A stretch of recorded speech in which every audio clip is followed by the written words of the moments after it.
Good morning मेरे future doctors, कैसे हैं आप सब? वही मस्त और स्वस्थ होंगे। तो एक बच्चों अपना जो बायोमोलिक्यूल वाला चैप्टर था 11th NCERT का जो 9th चैप्टर है उसमें बेटा जी अपन ने कार्बोहाइड्रेट वो बायोमोलिक्यूल के बारे में डिस्कस कर रहे थे ना अपन। तो उसमें कार्बोहाइड्रेट हो गया था, प्रोटीन हो गया था, लिपिड के बारे में बात कर ली थी। उसी चैप्टर का एक लास्ट जो पॉइंट अलग से बेटा जी दे रखा है एंजाइम। आज अपन उस एंजाइम के बारे में डिस्कस करते हैं। एंजाइम होते क्या है, कैसे किसी रिएक्शन की वो स्पीड को बढ़ाते हैं, वो सारी बातें अपन इस एंजाइम वाले चैप्टर में डिस्कस करेंगे। और बेटा जी इस चैप्टर से जो आपका नीट का एग्ज़ाम है, जो एग्ज़ाम आप दोगे उस एग्ज़ाम में 1 से 2 क्वेश्चन कवर करता है ये वाला बायोमोलिक्यूल का। एक अलग से चैप्टर नहीं है बच्चों, बायोमोलिक्यूल चैप्टर के अंदर ही एक टॉपिक मान लो, एक अलग से यूनिट मान लो। तो करें स्टार्ट। तो बोर्ड में बच्चों लिख रखा है अपन ने एंजाइम, इस नाम से हम सब वाकिफ़ हैं। बहुत जगह अपन इस वर्ड को सुना है बेटा जी।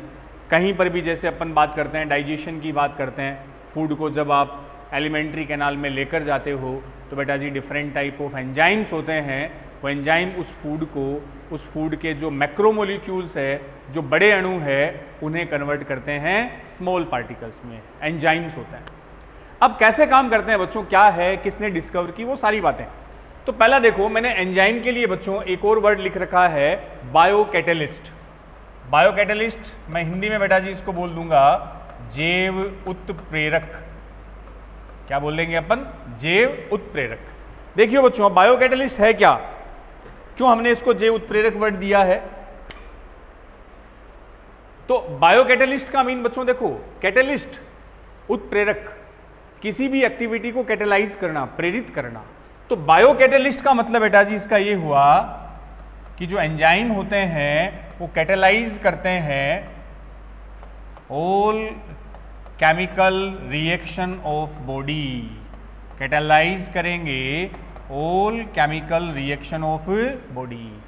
तो कहने का मतलब बच्चों शरीर की जितनी भी रासायनिक अभिक्रियाएं हैं उन अभिक्रियाओं को कैटेलाइज करेगा, उत्प्रेरित करेगा। हिंदी में बोल सकते हो शरीर की समस्त रासायनिक अभिक्रियाओं को उत्प्रेरित करता है वो कौन? एंजाइम।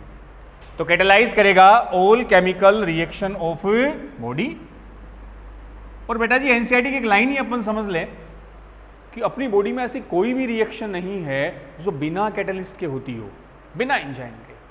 कोई हर रिएक्शन में, किसी भी रिएक्शन का अगर आप एग्जाम्पल लो तो उसमें कोई ना कोई कैटलिस्ट या उत्प्रेरक की आवश्यकता होती है, और इन्हें हम क्या नाम देंगे? Bio catalyst.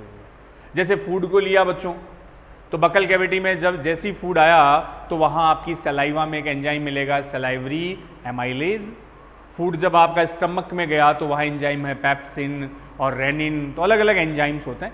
तो बॉडी में ऐसी कोई भी केमिकल रिएक्शन नहीं है जो बिना कैटलिस्ट के हो। तो ये सारे catalyse all chemical reaction of body. शरीर की हर क्रिया को प्रेरित करने वाले कौन होंगे? एंजाइम होंगे। चलो बेटा जी अब थोड़ा सा अपन हिस्ट्री की बात करते हैं। यहां हिस्ट्री माने किसने डिस्कवर किया, एंजाइम टर्म किसने दिया। तो बेटा जी जैसे जो एंजाइम वर्ड है ना, फर्स्ट अपन लिख लें एंजाइम टर्म। एंजाइम जो शब्द है ये देने वाला साइंटिस्ट बेटा जी, साइंटिस्ट का नेम हाँ आप लिख लीजिए, कुहने। हालांकि हर बार एक साइंटिस्ट ओरिएंटेड क्वेश्चन आता है अपने नीट में, लेकिन वो जो साइंटिस्ट वाला क्वेश्चन है बेटा जी वो मेनली जो आपके 12th NCERT के 2 चैप्टर है ना, कौन से? मोलिकुलर बेसिस वाला और एक वो जेनेटिक्स वाला, वहां से पूछ लिए जाते हैं। फिर भी कुछ इंपॉर्टेंट साइंटिस्ट अपन यहाँ आपको डिस्कस करा दें। तो जो एंजाइम टर्म है देने वाले साइंटिस्ट बेटा जी कुहने। और जो एंजाइम वर्ड है 2 पार्ट से मिलकर बना है बेटा जी, एन और जाइम। एन और जाइम। एन मीन होता है इन, जाइम माने ईस्ट। ईस्ट के अंदर से, देखियो अभी बात करेंगे अपन। एन मीन इन, अंदर, जाइम माने ईस्ट। तो ये वर्ड देखो कैसे आया, एंजाइम टर्म देने वाले कुहने थे। और जो बेटा जी एंजाइम की डिस्कवरी है, एंजाइम की जो खोज है, वो एक important scientist, enzyme discovered by Buchner. कौन से साइंटिस्ट ने डिस्कवर किया? बकनर ने डिस्कवर किया। कौन सा एंजाइम था जो डिस्कवर किया बेटा जी? उसका नाम था, फर्स्टली जो डिस्कवर एंजाइम था वो जाइमेज था। देखना ये जो एज लगा हुआ आएगा ना, सफिक्स अगर एज लिख दिया मैंने मतलब वो क्या है, एंजाइम है। तो फर्स्ट टाइम डिस्कवर करने वाले बकनर। कौन सा एंजाइम, जाइमेज। कहां से बेटा जी, तो जाइमेज को डिस्कवर आइसोलेट किया फ्रॉम ईस्ट। किससे, ईस्ट से इसको डिस्कवर किया। ईस्ट आपको पता है यूनिसेलुलर फंगस अपन बोलते हैं, ईस्ट इसलिए बेटा जी एंजाइम इन ईस्ट, जाइमेज।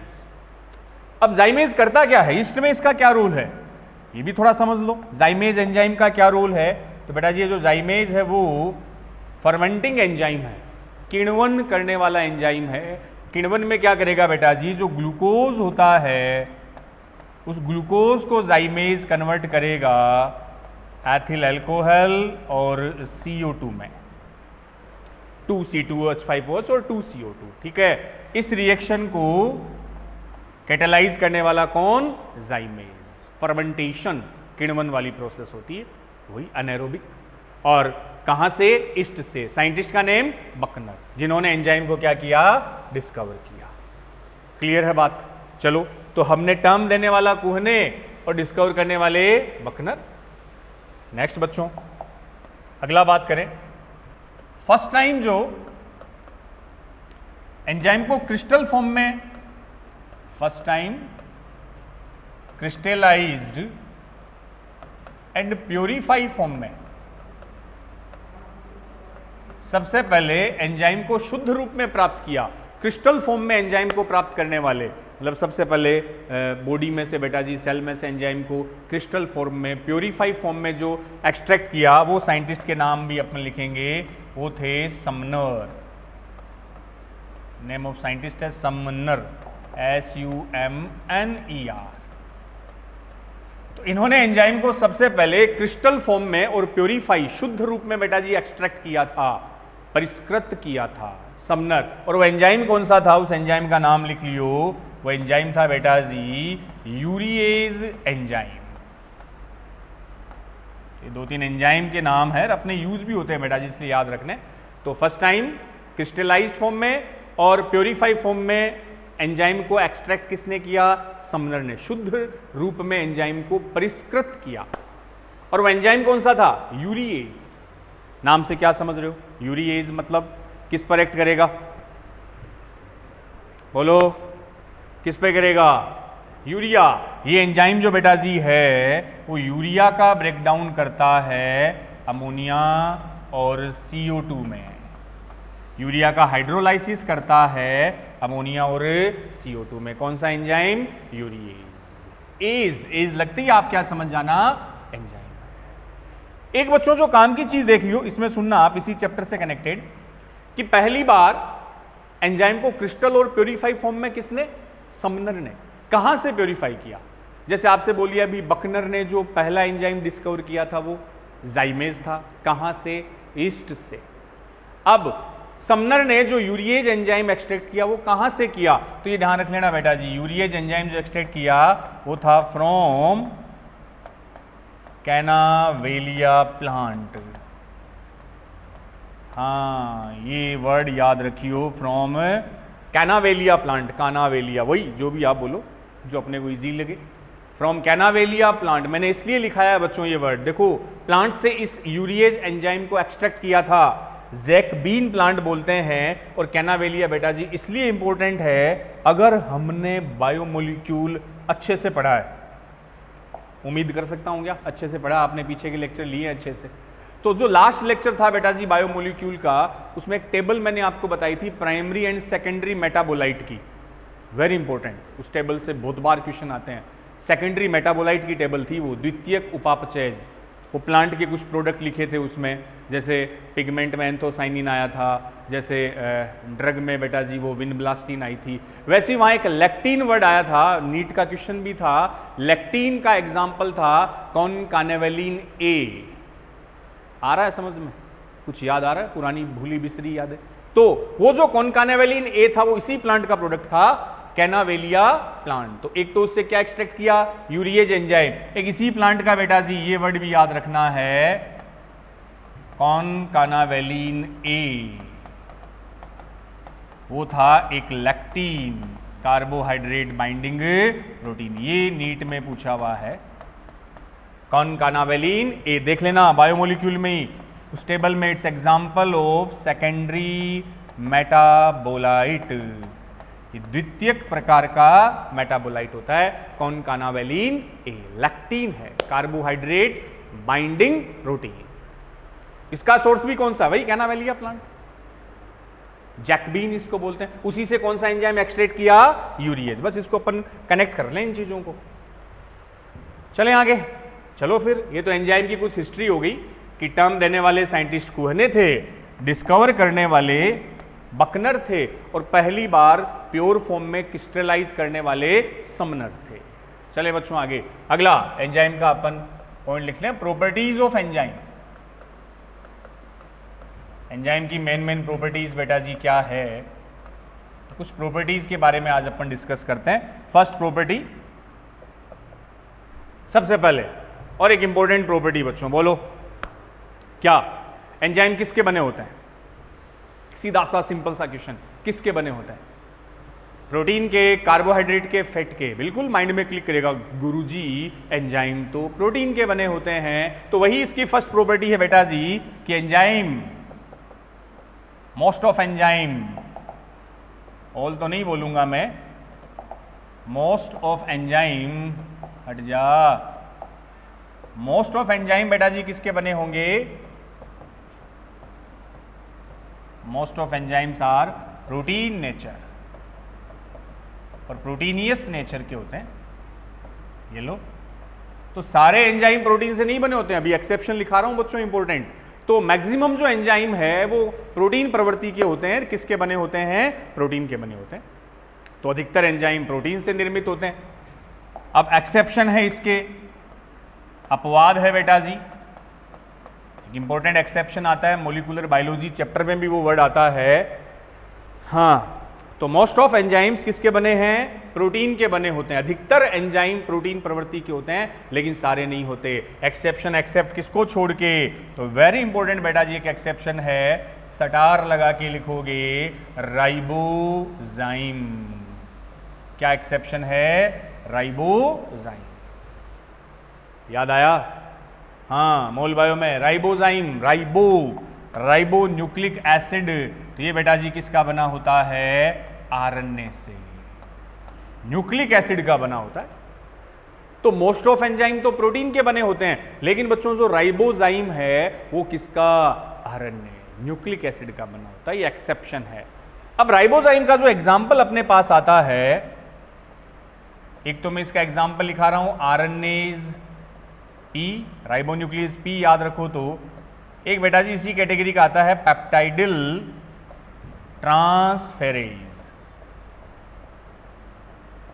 पेप्टाइडिल ट्रांसफेरेज, ये यूज होता है अपने, पेप्टाइडिल ट्रांसफेरेज। फिर से आप इस बात को सुनो, पहली जो प्रॉपर्टी वो हमने बताई कि एंजाइम, मोस्ट ऑफ एंजाइम, अधिकतर एंजाइम किसके बने?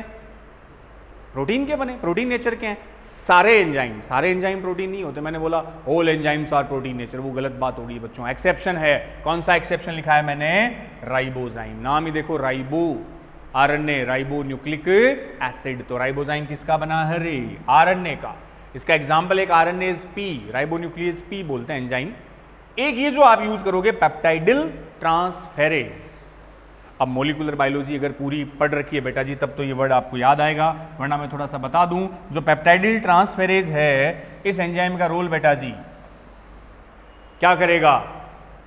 ये कैटेलाइज करता है, स्टिमुलेट करता है formation of peptide bond, peptide बंध के निर्माण को प्रेरित करता है। कौन से बॉन्ड के फॉर्मेशन को? पेप्टाइड बॉन्ड को। याद आया कुछ? पेप्टाइड बॉन्ड कहां होता है? अरे प्रोटीन किसके बने? Amino acid. ये लो, ऐसा बेटा जी अमाइनो एसिड की एक चेन बना दी हमने, और ये अमाइनो एसिड के जो बीच का बॉन्ड है यही तो क्या होता है? Peptide bond. उसे बनाने को स्टिमुलेट, कैटेलाइज, प्रेरित करेगा पेप्टाइडिल ट्रांसफेरेज। लेकिन कहां करेगा?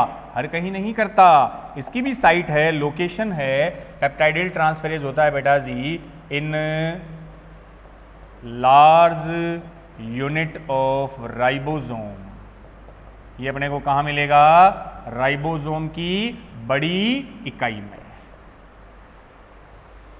तो जब डीएनए से आरएनए बनता है बच्चों, वहाँ मोलिकुलर बायोलॉजी में आता ना, डीएनए से आरएनए बनना ट्रांसक्रिप्शन बोलते हो, आरएनए से प्रोटीन बनना ट्रांसलेशन होता है बच्चों। तो डीएनए से आरएनए बनना ट्रांसक्रिप्शन, फिर जब प्रोटीन बनता है तो राइबोसोम की बेटा जी 2 यूनिट होती है। देखो राइबोसोम, ध्यान आ गए? हाँ, प्रोटीन फैक्ट्री जिसको बोलते हो। एक राइबोसोम की बेटा जी स्मॉल यूनिट होती है, एक राइबोसोम की लार्ज यूनिट होती है, बड़ी इकाई और छोटी इकाई। जो राइबोसोम की लार्ज यूनिट होती है ना बच्चों, उसमें मिलेगा कौन सा enzyme? Peptidyl transferase. Peptide bond बनाएगा अमाइनो एसिड के बीच, तो अमाइनो एसिड की एक चेन बन गई, उसी से पॉलीपेप्टाइड और प्रोटीन बनेगा। ठीक है, तो ये एक्सेप्शन याद रख लेना। वैसे एंजाइम प्रोटीन के बने होते हैं एक्सेप्ट राइबोजाइम, जिसका very important example peptidyl transferase, जो आपको कहाँ मिलेगा? इन large unit of ribosome, ribosome की बड़ी इकाई में। और क्या करेगा? नाम ही पेप्टाइडिल है बच्चों, तो पेप्टाइड बॉन्ड को बनाएगा। चले, तो पहली प्रॉपर्टी दिमाग में घुसी आपके। फर्स्ट प्रॉपर्टी क्या है? मोस्ट ऑफ एंजाइम की नेचर बेटा जी क्या होगी? प्रोटीन। चलो सेकंड प्रॉपर्टी पे आते हैं बच्चों। सेकंड प्रॉपर्टी एंजाइम के बारे में। Enzyme is a polymer of amino acid.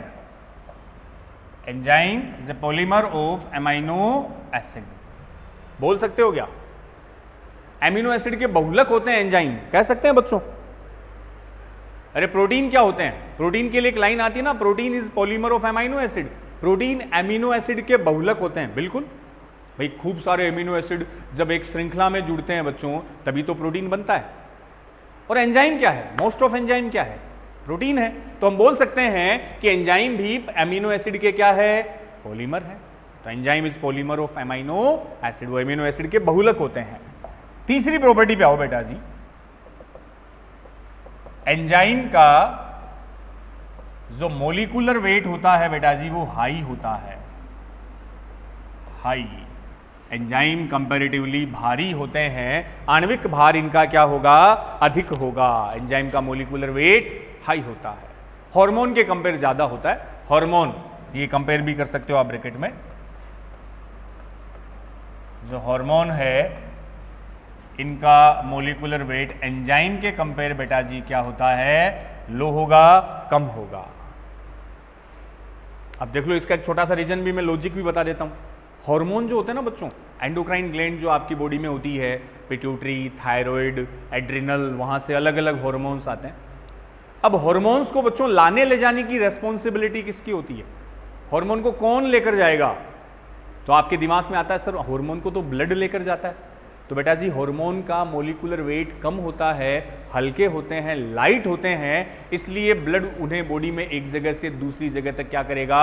Circulate करेगा, ट्रांसपोर्ट करेगा, इजीली ट्रांसपोर्ट करेगा। एंजाइम को इन जनरल ब्लड लेकर नहीं जाता है, इसलिए एंजाइम हार्मोन के कंपेयर भारी होते हैं, मोलिकुलर वेट इनका ज्यादा होता है। चलो अगली प्रॉपर्टी की बात करें। नेक्स्ट बेटा जी अगली प्रॉपर्टी आप लिखियो, जो एंजाइम है वो सबस्ट्रेट स्पेसिफिक होते हैं। Enzymes are substrate specific. जो एंजाइम है बच्चों वो क्रियाधार के लिए विशिष्ट होते हैं। क्रियाधार के लिए विशिष्ट होते हैं। लिखो इसको, इस प्रॉपर्टी की बात करते हैं कि जो एंजाइम है वो क्रियाधार के लिए क्या होंगे? विशिष्ट होंगे। Specific for each and every substrate. Substrate समझ गए, क्रियाधार समझ गए। जैसे कोई भी सबस्ट्रेट है बेटा जी, क्रियाधार है, इन प्रेजेंस ऑफ एंजाइम, एंजाइम की उपस्थिति में किस में कन्वर्ट होगा? रे बोलो बच्चों, सबस्ट्रेट से क्या बना? प्रोडक्ट बना। क्रियाधार से उत्पाद बना, किसकी प्रेजेंस में? एंजाइम की प्रेजेंस में। वही एंजाइम जो रेट ऑफ रिएक्शन, अभिक्रिया की दर को बढ़ा देगा। कैसे समझेंगे उसको? तो एंजाइम के लिए जो क्रियाधार है उसके लिए बेटा जी हर सबस्ट्रेट के लिए एंजाइम स्पेसिफिक होता है। जैसे कुछ एग्जांपल से समझ लो, आप डाइजेस्टिव सिस्टम में पढ़ते भी हो। कैसे? जैसे मैंने लिखा बेटा जी एक वर्ड सुक्रोज, मैंने एक लिख दिया माल्टोज। तो सुक्रोज और माल्टोज क्या है? कार्बोहाइड्रेट है, कार्बोहाइड्रेट है। और इन पर जो एंजाइम काम करेगा बेटा जी, सुक्रोज के लिए कौन सा एंजाइम लेकर आओगे आप? सुक्रेज लाओगे। माल्टोज के लिए मैं कौन सा एंजाइम ले आया? माल्टेज ले आया। तो जैसे सबस्ट्रेट, ये सबस्ट्रेट ही तो है सुक्रोज और माल्टेज बेटा जी, क्रियाधार है। सबस्ट्रेट के लिए एंजाइम भी क्या है? स्पेसिफिक होते हैं, विशिष्ट होते हैं, उसी सबस्ट्रेट से रिएक्ट करेगा। तो सुक्रोज को कन्वर्ट किया किसमें? ये तो टूटेगा बेटा जी ग्लूकोज एंड फ्रक्टोज, और माल्टोज टूटेगा 2 मॉलिक्यूल ऑफ ग्लूकोज। इसको आप प्रोडक्ट बोल सकते हो। क्लियर है बात? तो हर सबस्ट्रेट के लिए एंजाइम विशिष्ट होते हैं, स्पेसिफिक होते हैं। चलें आगे। तो एंजाइम्स और सबस्ट्रेट स्पेसिफिक होते हैं, वो क्रियाधार के लिए क्या होंगे? विशिष्ट। तो हर सबस्ट्रेट के लिए एक पर्टिकुलर फिक्स बच्चों एंजाइम होगा। अगली प्रॉपर्टी पे आते हैं बच्चों। प्रॉपर्टी नंबर 5 की मैं बात करूं, चलियो। तो जो एंजाइम है बेटा जी, 5th property, enzymes are synthesized by ribosome. Enzyme का संश्लेषण राइबोसोम द्वारा होता है। हिंदी भी बोल रहा हूं मैं, तो मेरे हिंदी वाले जो लाडेसर बच्चे हैं ना, वो लिख सकते हो हिंदी में, बाकी सिंपल इंग्लिश से बच्चों जोर नहीं आएगा। Enzyme synthesized by ribosome, enzyme का संश्लेषण राइबोसोम द्वारा होता है अंडर कंट्रोल ऑफ जीन और रेगुलेशन ऑफ जीन। जीन जो बना किसका है? डीएनए का। इस लाइन को सीधा सा समझ लो, सीधा सा अपन ऐसे समझ ले, हमें पता ना बच्चों की बॉडी का कोई भी कैरेक्टर हो, each and every character of body, शरीर का कोई भी लक्षण हो, मैंने कहा हाइट कितनी है, कलर कैसा है, बाल कैसे हैं, आईज का कलर कैसा है, सारे कैरेक्टर कंट्रोल्ड बाई जीन। ध्यान है अपने को, यूनिट ऑफ इनहेरिटेंस, जिसे आप वंशागति की इकाई भी बोलते हो बच्चों। जीन जो बना है किसका? डीएनए का। तो ये जो जितनी भी जेनेटिक इंफॉर्मेशन है, जो आनुवंशिक सूचना है, वो किसके पास है? डीएनए जीन के पास है। तो बच्चों एंजाइम बनाना, बॉडी में एंजाइम बनाना भी तो एक इंफॉर्मेशन है, एक फंक्शन है बॉडी का। वो इंफॉर्मेशन भी किसके पास होगी? जीन के पास होगी। तो डीएनए, जो मेन डीएनए आपका है, जीन डीएनए का बना होता है। डीएनए ऑर्डर करेगा कि भाई इस पर्टिकुलर एंजाइम को बनाओ, इसकी बॉडी में रिक्वायरमेंट है। तो जब डीएनए, ये अपना डबल हेलिकल डीएनए है बच्चों, डीएनए का मान लो कोई पर्टिकुलर जीन, अब डीएनए से क्या बनता है? आरएनए बनता है। आरएनए से क्या बनते हैं बोलो? मोलिकुलर बायोलॉजी आपने पढ़ी है खतरनाक तरीके से। आरएनए से क्या बना? प्रोटीन बना, और उस प्रोटीन से फाइनली आगे क्या बन जाएगा? एंजाइम। बोल सकते हैं अपन। तो एंजाइम जो बनता है, कोई भी एंजाइम ही नहीं, कोई भी बॉडी का फंक्शन कैरेक्टर हो, उसे कंट्रोल तो डीएनए या जीन ही करेगा। डीएनए का एक पर्टिकुलर जीन ऑर्डर देगा, वो इंफॉर्मेशन सूचना आरएनए को मिली, आरएनए उस इंफॉर्मेशन से प्रोटीन बनाया, ये ट्रांसक्रिप्शन होता है, इसको ट्रांसलेशन बोलते हो, और फाइनली प्रोटीन से एक स्पेसिफिक एंजाइम बन गया, जिससे बनवाना था डीएनए को, वही एंजाइम बन गया आवश्यकता के अनुसार, एज पर रिक्वायरमेंट। अब बच्चों देखो क्या लाइन आई है, synthesized by ribosome under control of gene. तो एंजाइम का संश्लेषण जीन के नियंत्रण में राइबोसोम द्वारा होता है, जीन के नियंत्रण में राइबोसोम द्वारा। ठीक है, राइबोसोम करेगा, क्योंकि राइबोसोम को क्या बोलते हो आप? क्या बोलते हो? अरे घर का नाम एक और है ना इसका, इसे हम सेल की क्या बोलते हैं बच्चों? Protein factory. तो राइबोसोम क्या कहलाया? प्रोटीन का कारखाना कहलाता है, प्रोटीन फैक्ट्री कहलाता है। ये लो, राइबोसोम में प्रोटीन, और प्रोटीन से कौन बने? एंजाइम बने। तो लाइन समझ में आ गई। एंजाइम का संश्लेषण किसके कंट्रोल में? जीन और डीएनए के कंट्रोल में होता है। और कहां संश्लेषण होगा? राइबोसोम में होगा। सारी सूचनाएं आपकी डीएनए और जीन के पास स्टोर होती है। चलो मैं आगे, ये प्रॉपर्टी होगी 5th, जो क्या करी थी कि एंजाइम कौन संश्लेषित करेगा? राइबोसोम। किसके अंडर में? डीएनए और जीन के। अगली प्रॉपर्टीज बेटा जी, नेक्स्ट एंजाइम की अगली प्रॉपर्टीज पे आते हैं, 6th प्रॉपर्टीज। अगली लिख लो, पॉलीमर। अब बच्चों जो एंजाइम है, नेक्स्ट एंजाइम की प्रॉपर्टी की बात करते हैं अपन। कलर चेंज कर लें।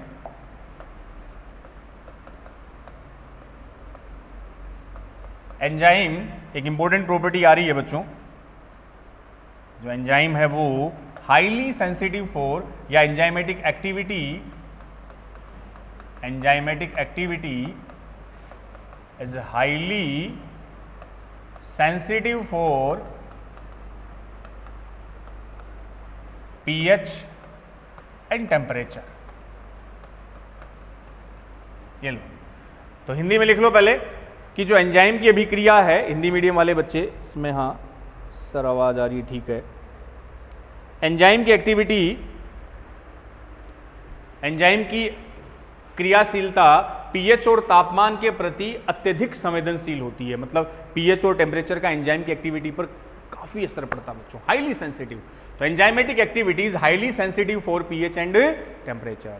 तो टेम्परेचर और पीएच का एंजाइम की एक्टिविटी पर बेटा जी हाँ सीधा इफेक्ट पड़ता है। वो क्या है उसको अपन 1 बाय 1 लेते हैं। पहले मैं बात करूं कि पीएच का क्या इफेक्ट पड़ता है।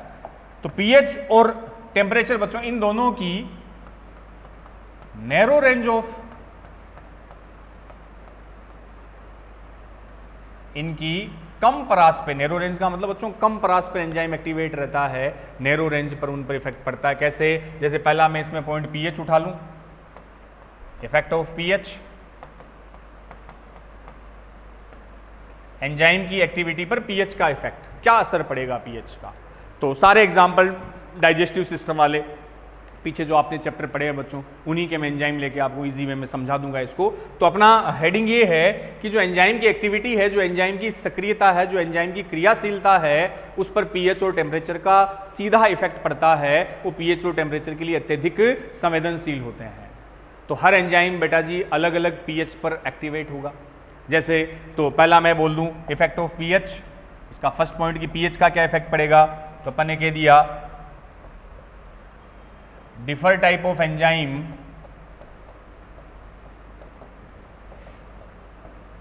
रिक्वायर्ड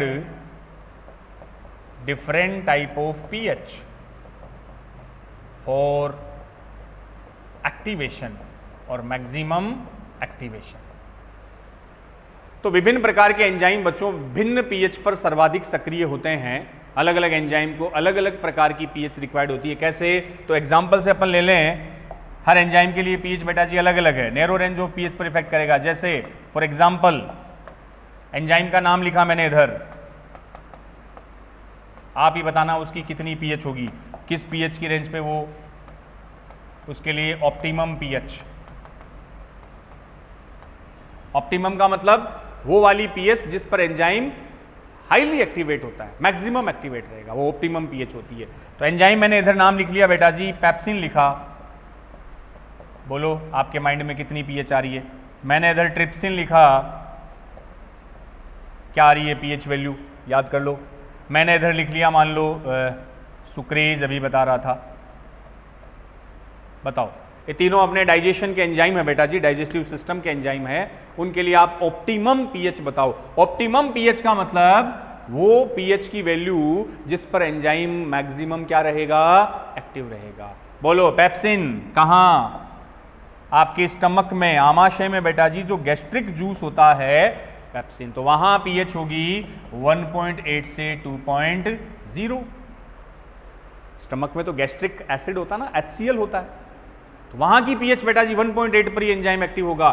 ट्रिप्सिन कहां था, पैंक्रियाज, पैंक्रियाटिक जूस, वहां की पीएच मान लो 7.8 से 8.0। सुक्रेज भी इंटेस्टाइन में, वही सेम पीएच। एक और एंजाइम लिखा देता हूं आपका, सलाइवरी एमाइलेज। अपनी सलाइवा में सलाइवरी एमाइलेज होता है, और सलाइवा की पीएच के लिए बेटा जी कितना आ रखा था, 6.8। क्लियर है बात। तो हर एंजाइम एक फिक्स पीएच पर बेटा जी अपनी मैक्सिमम एक्टिविटी शो करेगा, और जिस पीएच पर वो मैक्सिममली एक्टिवेट होता है उसे आप क्या बोल सकते हो, ऑप्टिमम पीएच। हर एंजाइम के लिए अलग अलग। तो एलिमेंट्री कैनाल में तो आपको 3 पीएच ही याद रखनी था, सलाइवा की पीएच आप याद रखोगे 6.8, स्टमक की आप पीएच याद रखोगे 1.8 और इंटेस्टाइन की पीएच याद रखोगे 7.8। क्लियर थी बात? तो ये सलाइवा सलाइवरी एमाइलेज 6.8, स्टमक की 1.8 और इंटेस्टाइन की 7.8। तो हर एंजाइम बेटा जी एक पर्टिकुलर पीएच पर मैक्सिमम एक्टिवेट, उस वैल्यू को अपन ऑप्टिमम बोल देंगे। अब जैसे एक एनसीईआरटी में ग्राफ के थ्रू भी सीधा एक्सप्लेन कर रखा है, ये बना लिए बेटा जी लो, इधर हमने ले ली पीएच वैल्यू, इस तरफ ले लो एंजाइमेटिक एक्टिविटी,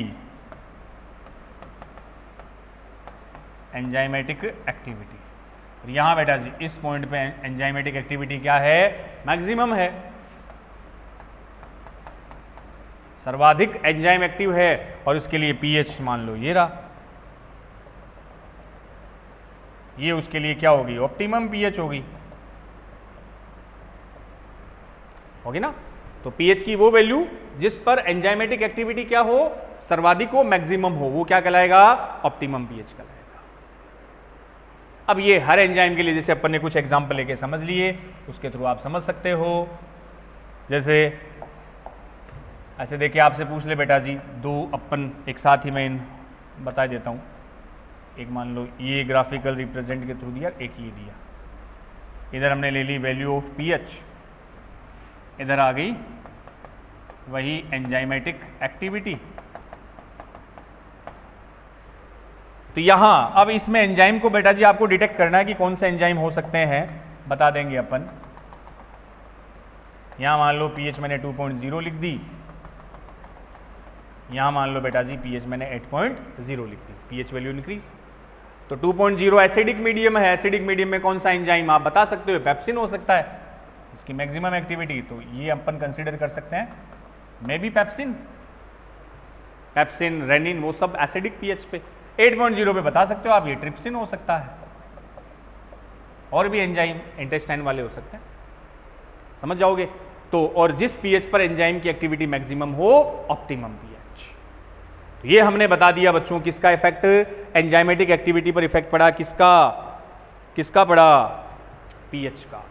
हाईली सेंसिटिव होते हैं, एक नैरो रेंज में बेटा जी हाईली एक्टिवेट होंगे। अगर पीएच को आपने डिस्टर्ब कर दिया तो एंजाइम की एक्टिविटी कम हो जाएगी। ये लाइन भी समझ लेना, अगर पीएच को आप डिस्टर्ब करते हो, डिस्टर्बेंस इन ऑप्टिमम पीएच, क्या किया?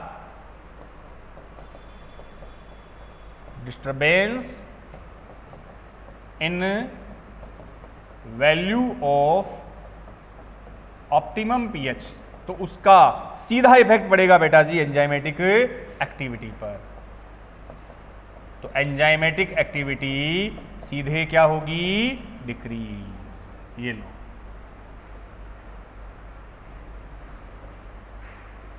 ये मैंने अलग से आपको बात बता दी। तो अगर हम पीएच वैल्यू में कैसा भी डिस्टर्बेंस करते हैं ऑप्टिमम पीएच वैल्यू में, तो उस एंजाइम की एक्टिविटी क्या होगी? डिक्रीज। अगर एंजाइम पीएच ऑप्टिमम वैल्यू में आप डिस्टर्बेंस करते हो, उसको कम ज़्यादा करते हो, तो बेटा जी एंजाइम की सक्रियता कम होगी। जैसे सीधा सा एग्जांपल है, आपके डाइजेशन में पूछा भी जाता है बच्चों, एक क्वेश्चन भी बनता है कि अभी मैंने कहा जो आपका सलाइवरी एमाइलेज है, लारी एंजाइम है, लारी एमाइलेज, उसको कितनी पीएच चाहिए ऑप्टिमम? 6.8 चाहिए। अब एक क्वेश्चन भी पूछा हुआ बच्चों की, अगर खाना खाने से पहले आपको बोल दे, खाना खाने से पहले अगर अपन अपनी जीभ पर, अपनी टंग पर नींबू, लेमन को रब कर ले, नींबू रगड़ लो, मान लो काट करके, ऐसे ही नहीं, नींबू को कट किया, फिर अपन ने उसको अपनी जीभ पर, टंग पर रब कर लिया, उसको रगड़ दिया, तो बेटा जी सलाइवरी एमाइलेज की एक्टिविटी पर कोई इफेक्ट पड़ेगा? सोचो सोचो सोचो सोचो मेरे फ्यूचर डॉक्टर, सोचो। अगर आपने वहां लेमन जूस रब किया तो बेटा जी मीडियम कैसा हुआ? एसिडिक हुआ। तो सलाइवा, लार का पीएच पहले से कितना होता है? 6.8। लेमन जूस रब करने से पीएच में क्या आया? कमी आई, क्योंकि एसिडिक है। मान लो लेमन जूस की वजह से पीएच हो गई 6.5 हो गई। तो ऑप्टिमम पीएच को हमने डिस्टर्ब कर दिया, डिस्टर्ब करते ही अब एमाइलेज एंजाइम की एक्टिविटी कम हो जाएगी। समझ रहे हो इस लाइन को? तो अगर ऑप्टिमम पीएच वैल्यू को डिस्टर्ब करते हो तो एंजाइम एक्टिविटी हमेशा डिक्रीज, कम होगी। चले आगे, पीएच के बाद अगले पॉइंट पे आते हैं। सेकेंड इफेक्ट वही पॉइंट नंबर कौन सा चल रहा है बेटा जी? प्रॉपर्टी में हम आ गए, आज प्रॉपर्टी की बात करेंगे डिटेल में 1 by 1। ये प्रॉपर्टी 6 है कि एंजाइम की जो एक्टिविटी है वो हाईली सेंसिटिव होता है पीएच और टेम्परेचर के लिए। पहले हमने बात कर ली पीएच का क्या इफेक्ट पड़ता है, ये आगे फैक्टर्स में भी आएंगे बच्चों। अब अपन टेम्परेचर की बात करते हैं सेकेंड, उसी प्रॉपर्टीज में effect of temperature, enzyme activity पर टेम्परेचर का प्रभाव। तो एंजाइम सक्रियता पर टेम्परेचर अपना क्या इफेक्ट डालता है बेटा जी, उसकी बात कर लें। वही सेम चीज है, नैरो रेंज ऑफ टेम्परेचर पर एक्टिवेट रहेगा, नैरो रेंज ऑफ टेम्परेचर, कम परास पर एक्टिव रहता है। और जो बेटा जी ऑप्टिमम है, इसकी जो एक ऑप्टिमम रेंज आप बताते हो वो 25 से 40 डिग्री सेंटीग्रेड तक इन जनरल बता देते हैं। ऑप्टिमम का मतलब वही हो गया ना जिस पर एंजाइम मैक्सिमम एक्टिवेट रहेगा, वो ऑप्टिमम है। ये इस रेंज पर रूम टेम्परेचर या इस रेंज पर एंजाइम मैक्सिमम एक्टिवेट रहते हैं। अब बच्चों अगर हम टेम्परेचर में भी डिस्टर्बेंस करें, अगर ऑप्टिमम टेम्परेचर से टेम्परेचर को हाई कर दिया, बढ़ा दिया जाए या कम कर दिया जाए तो क्या इफेक्ट पड़ेगा? तो optimum temperature 25 to 40 degree centigrade, इस पर एंजाइम मैक्सिमम एक्टिवेट है। अगर इस टेम्परेचर को बढ़ा दें, मान लो 40 डिग्री के बजाय 50 डिग्री कर दिया और ज्यादा बढ़ा दिया, तो हाई टेम्परेचर पे बेटा जी एंजाइम क्या हो जाएंगे? डी नेचर हो जाएंगे, विकृतीकरण, डीनेचुरेशन। विकृतीकरण समझ गए ना, क्योंकि एंजाइम किसके बने हैं? प्रोटीन के बने हैं बच्चों। तो प्रोटीन को जब हाई टेम्परेचर पर रखोगे डी नेचर हो जाएगी, बॉन्ड ब्रेक डाउन हो जाएंगे। अरे ऑमलेट वाला एग्जांपल आता ना, ऑमलेट जब एग अंडे को तोड़ के जो योक है वो गर्म तवे पे डालते हैं तो वो फ्लूइड एक जगह क्लोट हो गया, कोगुलेट हो गया, स्कंदित हो गया, वो डी नेचर। प्रोटीन है बेटा जी मेनली उसमें। तो हाई टेम्परेचर पर क्या हो गए? एंजाइम डी नेचर हो गए, बिकॉज एंजाइम किसके बने? प्रोटीन के बने। और अगर टेम्परेचर लो कर दिया और कम कर दिया, 25 डिग्री से नीचे 20, 10 डिग्री, 0 डिग्री ले आए, तो एंजाइम टेम्पररी इनएक्टिव हो जाते हैं। अस्थायी रूप से, स्थायी नहीं, अस्थायी रूप से बेटा जी क्या हो गए? इनएक्टिव हो गए। बात समझ गए आप? ये लो, तो टेम्परेचर का इफेक्ट क्या पड़ा? अगर हम टेम्परेचर को ऑप्टिमम टेम्परेचर से ज्यादा कर देते हैं, हाई टेम्परेचर ले गए 50 डिग्री 60 डिग्री, तब बेटा जी एंजाइम क्या हो गए? डी नेचर हो गए, बिकॉज एंजाइम किसके बने? प्रोटीन के बने। और अगर एंजाइम को आप लो टेम्परेचर पे रखते हो, ऑप्टिमम टेम्परेचर से कम करते हो, मान लो 10 डिग्री 0 डिग्री ले आए, तो वो टेम्पररी इनएक्टिव हो गए। टेम्पररी, ये वर्ड ध्यान रखियो, परमानेंट नहीं, टेम्पररी, अस्थायी रूप से निष्क्रिय हो गए। जैसे ही उन्हें उन एंजाइम को वापस ऑप्टिमम टेम्परेचर मिलेगा, वो फिर से एक्टिव हो जाएंगे, बिल्कुल फिर से एक्टिव हो जाएंगे अगर ऑप्टिमम टेम्परेचर मिल जाए। जब तक लो टेम्परेचर है तब तक वो टेम्पररी क्या हो गए? इनएक्टिव हो गए। समझ रहे हो बात? क्लियर है? और ज्यादा हाई टेम्परेचर में वो डी नेचर हो गए, और ऑप्टिमम टेम्परेचर, वो ऑप्टिमम का मतलब इस टेम्परेचर की रेंज पर, इस रेंज पर वो क्या रहेंगे? मैक्सिमम एक्टिवेट, वो ऑप्टिमम है। अब बेटा जी इसी टेम्परेचर में एक छोटा सा पॉइंट आता है Q10 वैल्यू, बस मैं एक थोड़ा सा समझा दूं। ये Q10 वैल्यू, Q10 वैल्यू एक छोटा सा पॉइंट है। Q10 क्या है ये? तो Q10 वैल्यू बेटा जी एक सिंपल सी लाइन आपको ये बताता है कि अगर अपन टेम्परेचर को 10 डिग्री बढ़ाएं, टेम्परेचर कितना बढ़ाए? T माने 10 माने कितना बढ़ाएं? टेम्परेचर को अगर बेटा जी 10 डिग्री सेंटीग्रेड बढ़ाते हो तो ऐसा बोला जाता है जो एंजाइम एक्टिविटी है वो जस्ट डबल हो जाती है। क्या कहा मैंने? अगर हम टेम्परेचर कितना बढ़ाएं? 10 डिग्री सेंटीग्रेड, 10 डिग्री सेंटीग्रेड आप टेम्परेचर बढ़ाओगे तो एंजाइम की जो एक्टिविटी है, एंजाइम की जो क्रियाशीलता है, वो पहले से क्या हो जाएगी? डबल हो जाएगी। तो जो Q10 वैल्यू है इसको बेटा जी बोला जाता है 2। और Q10 का मीनिंग आप ऐसे समझ लेना, क्या समझ लेना? ऐसे कि if temperature value rising 10 degree centigrade, अगर टेम्परेचर 10 डिग्री बढ़ाया जाए तो एंजाइमेटिक एक्टिविटी क्या हो जाएगी? ट्वाइसली इंक्रीज, जस्ट डबल हो जाती है। पूछ लिया जाता है, ध्यान रख लेना आप लाइन। ये लाइन क्या आ गई? If temperature rising 10 degree centigrade, अगर तापमान 10 डिग्री सेंटीग्रेड बढ़ाया जाए तो एंजाइमेटिक एक्टिविटी जस्ट क्या हो जाएगी? डबल हो जाएगी। तो एंजाइमेटिक एक्टिविटी दुगनी हो जाती है। तो Q10 अगर टेम्परेचर कितना बढ़ाओ 10 डिग्री, तो एंजाइम की क्रियाशीलता कितनी बढ़ गई? 2 गुनी बढ़ गई। तो Q10 वैल्यू कितनी बताते हैं? 2। अब ध्यान बच्चों इसमें रखना है कि ये जो चेंजेस आ रहे हैं, ये जो वैल्यू डबल हो रही है, एंजाइम की एक्टिविटी दुगनी हो रही है, वो केवल ऑप्टिमम रेंज में हो रही है भाई। मैं बोल दूं टेम्परेचर को 40 डिग्री से 50 डिग्री बढ़ा दिया, 40 डिग्री से 50 डिग्री बढ़ा दिया, तो क्या एक्टिविटी डबल होगी? नहीं होगी। अभी तो बताया था 40 डिग्री के ऊपर अगर ज्यादा टेम्परेचर बढ़ाओगे तो एंजाइम क्या हो जाएंगे? डीनेचर हो जाएंगे। हाँ, ये जो मैंने बात बताई है डबल होने वाली बेटा जी, वो किस रेंज में वैलिड होगी? वो इस ऑप्टिमम रेंज में वैलिड होगी। इसमें जैसे बोल दिया कि पहले टेम्परेचर था 25 डिग्री, अब 25 से बढ़ा के 35 डिग्री सेंटीग्रेड कर दिया, 10 डिग्री बढ़ा दिया, तो उस एंजाइम की एक्टिविटी क्या हो जाएगी? डबल हो जाएगी, क्योंकि ये आप इस ऑप्टिमम रेंज के अंदर हो रहा है। इस रेंज के अंदर चलते हो तो अगर आपने टेम्परेचर 10 डिग्री सेंटीग्रेड बढ़ाया तो वैल्यू भी जस्ट क्या हो गई? डबल हो गई। आपसे बोल दे भी 50 डिग्री था, उससे मैंने 60 डिग्री सेंटीग्रेड टेम्परेचर कर दिया, तो क्या वैल्यू डबल होगी? नहीं होगी। अब हम ऑप्टिमम रेंज के बाहर आ गए हैं। अब उस हाई टेम्परेचर पर एंजाइम क्या हो जाएगा? डीनेचर। क्लियर बात? तो जो Q10 वैल्यू है बेटा जी, जो ये कहती है कि 10 डिग्री सेंटीग्रेड टेम्परेचर बढ़ाने पर एंजाइम एक्टिविटी जस्ट डबल हो जाएगी, वो एप्लीकेबल केवल कब होगी? ये एप्लीकेबल होगी केवल कब? Optimum range of temperature.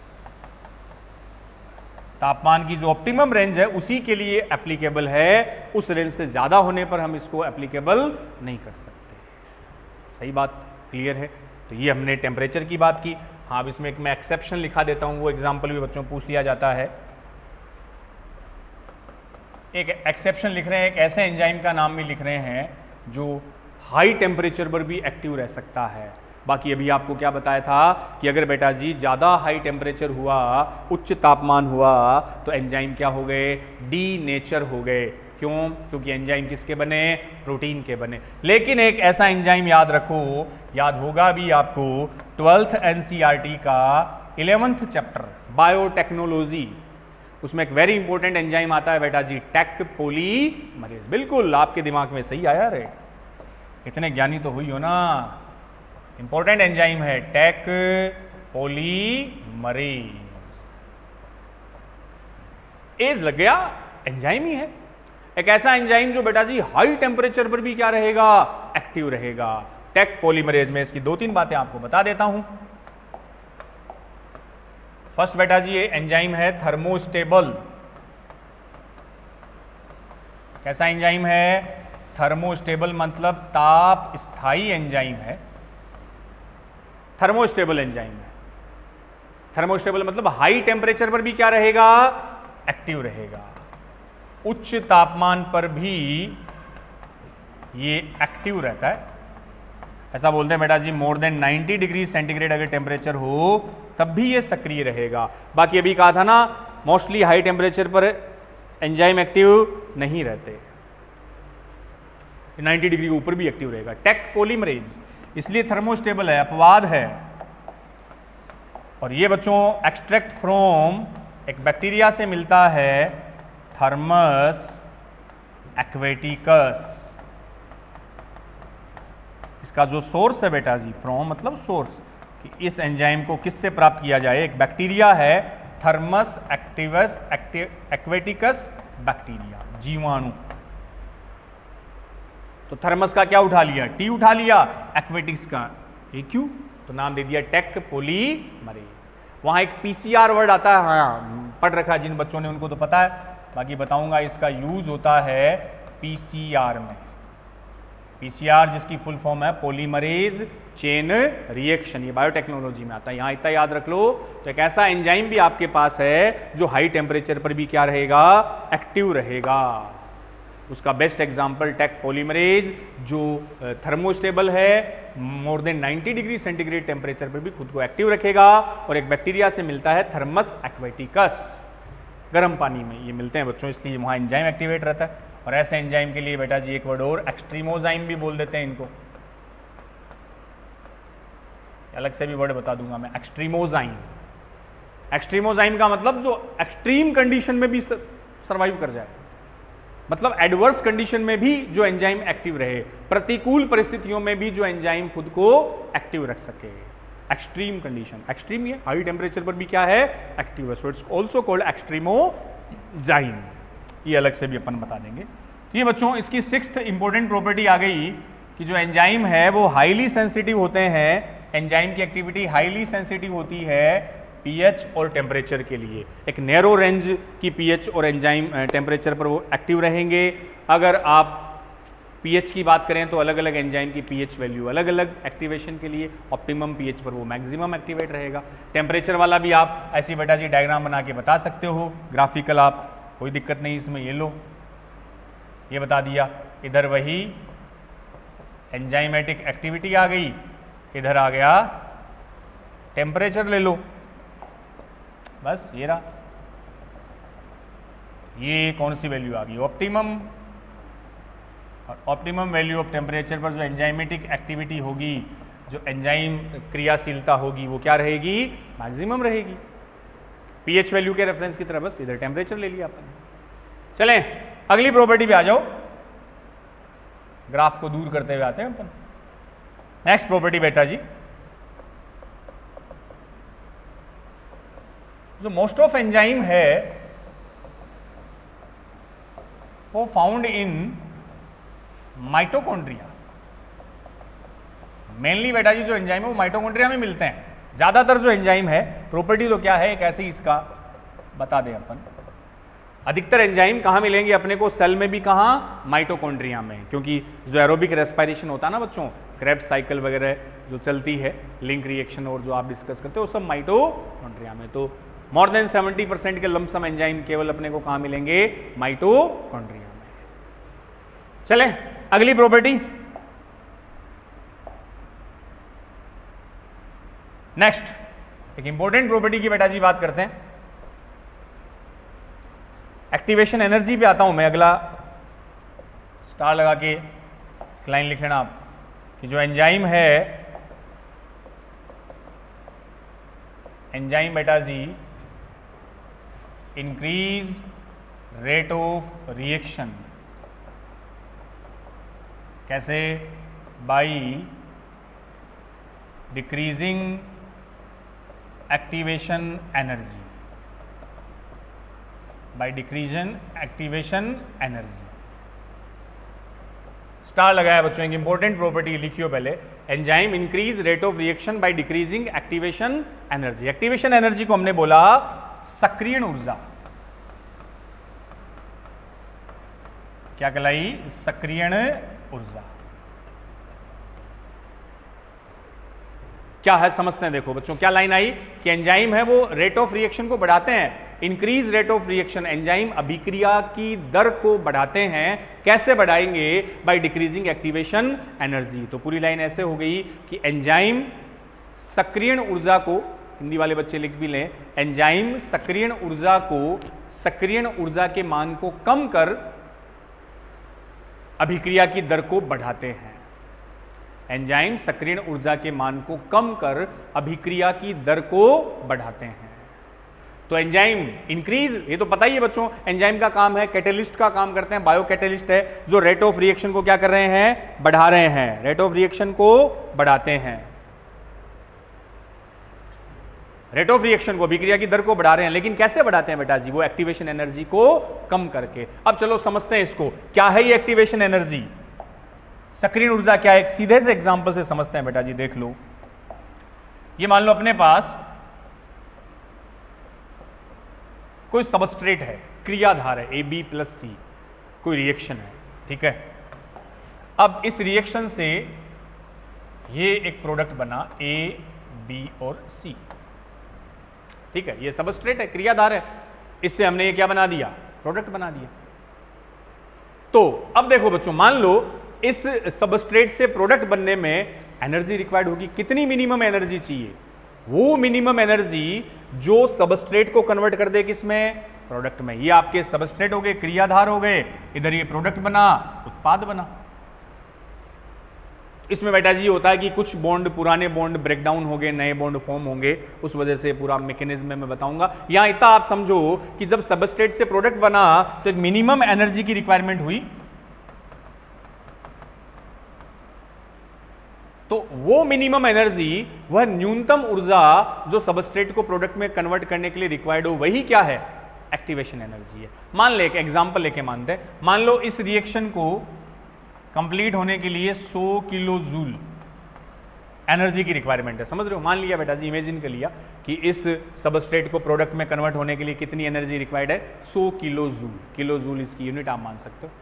जब एंजाइम नहीं है, अभी एंजाइम नहीं है, बिना एंजाइम के सबस्ट्रेट कन्वर्ट हुआ प्रोडक्ट में, इतनी एनर्जी रिक्वायर्ड रही।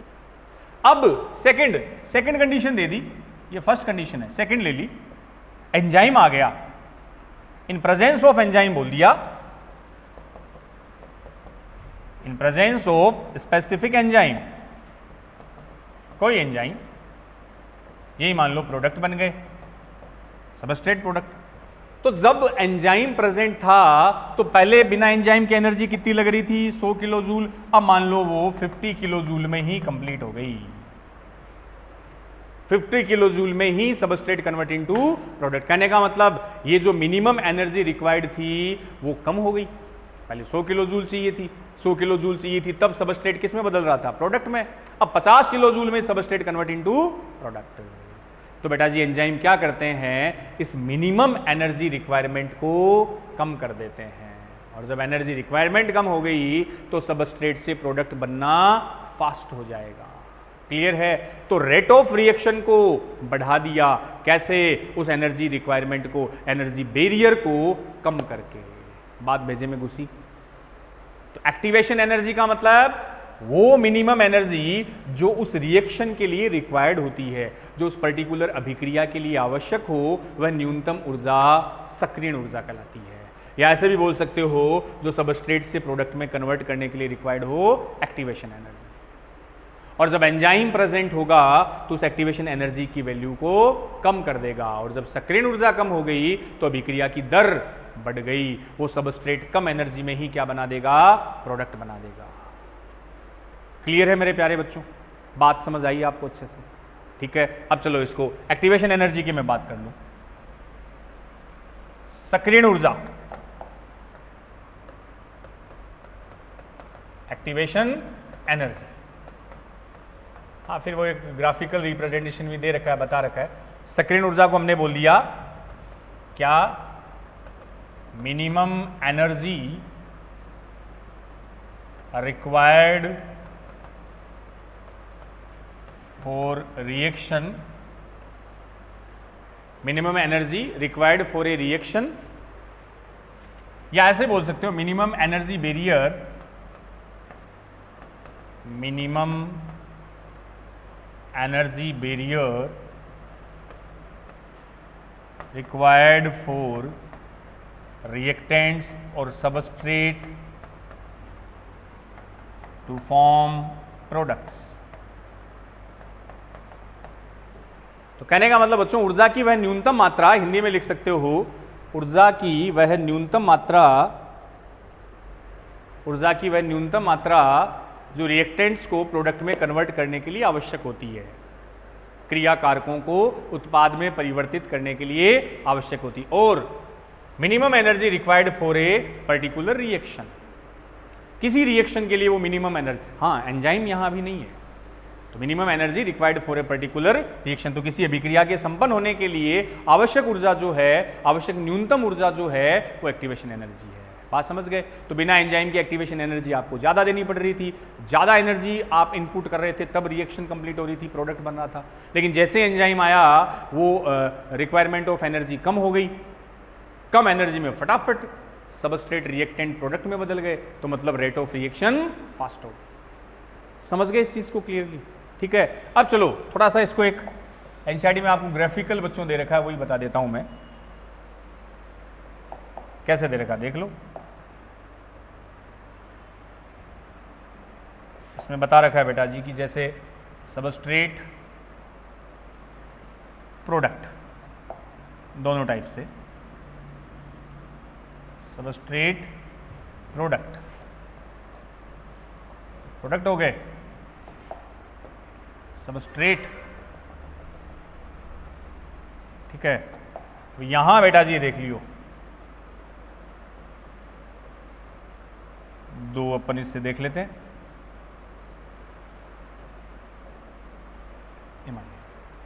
एक तरफ तो अपन ने ले लिया progression of reaction,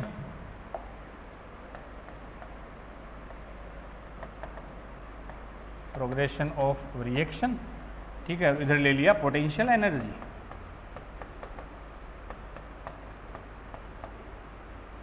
potential energy. दो एक्सिस पे देखियो बच्चों, इसको दोनों एक्सिस पे अपन ने ले लिया। तो रेट ऑफ रिएक्शन एंजाइम की प्रेजेंस में चमत्कृत रूप से हाईली इंक्रीज हो जाती है, ठीक है। अब यहां ये एंजाइम कौन सा लिखा हमने, किसकी प्रेजेंस में, कार्बोनिक एनहाइड्रेज। तो बेटा जी कार्बोनिक एनहाइड्रेज को खिताब मिला, क्या खिताब मिला, इसे बोल दिया बॉडी का फास्टेस्ट एंजाइम,